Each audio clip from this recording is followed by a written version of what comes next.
In Romans 10, verse number 9, Paul is discussing and comparing the worship of the Lord Jesus by the New Testament church with the obsolete worship under the law by the Judaizers, and saying to us that we must confess the Lord Jesus, not the law. Good morning again, and welcome back to the Apologists, and welcome back to our study of Romans 10:9, or actually Romans chapter 10, in reference to Romans 10:9.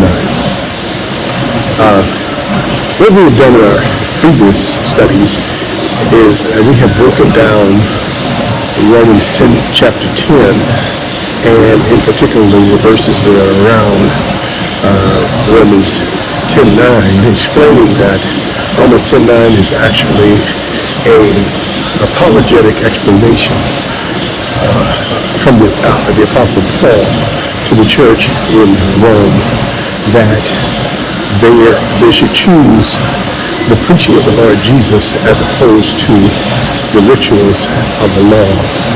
He was trying to separate out for them the difference between the law and the worship pertaining to the law and the worship of the New Testament, which is the worship of the Lord Jesus, which is done by worshiping Him and by preaching Him. The confession here has to do with the preaching confession of the Lord Jesus in Romans 10:9. And so, what he's trying to do is trying to explain to them that if they would preach the Lord Jesus as opposed to the law, then they would be saved. Their saved here means having right standing or an acceptable worship in this particular context. It does not have anything to do with conversion, but it's actually Paul explaining to the church in Rome, there in the first century church, how the church and what the church should be preaching. It should be preaching the Lord Jesus and not the law.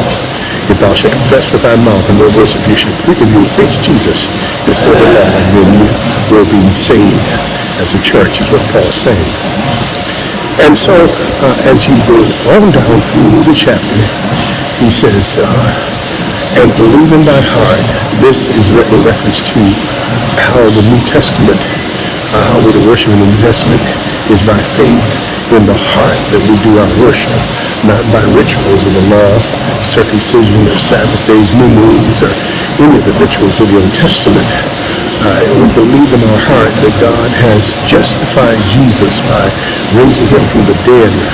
We must realize that since God raised him from the dead, then it is the Lord Jesus that is to be believed and that is to be followed. And so that's what the point of Romans 10:9 is. It's about the proper creed of the church.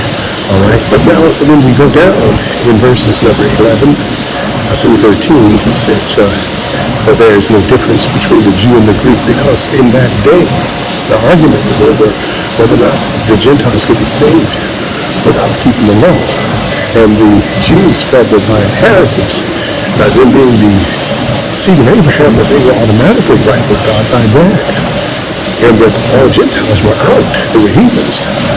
And so even they had this opinion about the Gentiles who were in the church. So Paul's writing to them and telling them that there is no difference between the Jew and the Greek.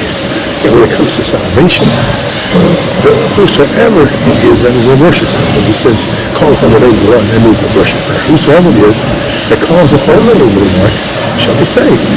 So it's calling on the name of the Lord Jesus. Calling on the name of the Lord Jesus has to do with worshiping the Lord Jesus, has to do with confessing the Lord Jesus. I'm not talking about in a personal sense right now. The confession here has to do with the confession of the church, the creed of the church, the doctrine of the teaching of the church. And so, as he says that, he is in this entire chapter discussing Israel. In verse 1, he's discussing Israel. And he's saying, my heart's desire and prayer to God for Israel is that they might be saved. And so he's discussing Israel in Romans chapter 10. We will discuss verse number 14 in the next lesson. Thank you very much.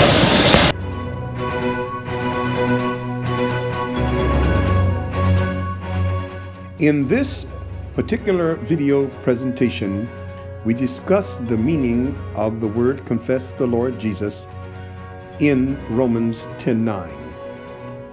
What Paul was doing was separating out the worship under the law and its rituals with the simple worship of the Lord Jesus.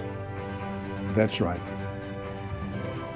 Confess with thy mouth the Lord Jesus, and believe in thy heart God has raised him from the dead, and thou shalt stand justified and righteous.